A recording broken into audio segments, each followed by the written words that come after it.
In this video, we will look at the Compare tab in WordMorpher. The Compare tab is used to compare two documents or to text versions and clearly show the differences between them. This is useful when you want to check what changed between two versions of a contract, report, procedure, manual, technical document, or quality system document. First, open the Compare tab. The tab is divided into two sides. On the left side, choose or paste the first version of the text or document.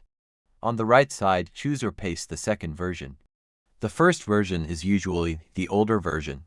The second version is usually the newer version. After both sides are prepared, click Compare.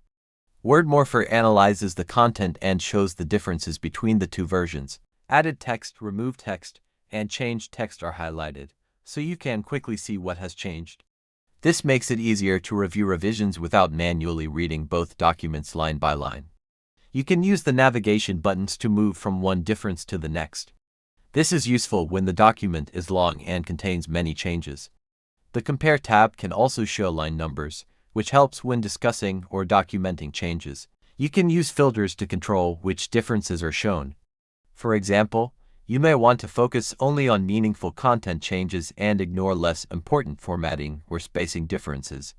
After reviewing the comparison, you can export the result. Depending on the selected option, WordMorpher can create an output file or report that documents the detected differences. This is useful when you need to keep evidence of document changes, prepare a review, or send the comparison to another person.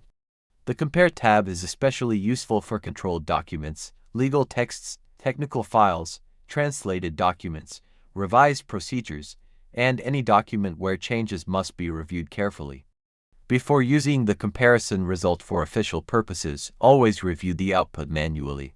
Automatic comparison is a powerful tool, but the final interpretation should always be checked by the user. In the next video, we will look at the Watch Files tab, which can monitor a folder and detect new, modified, missing, or processed files.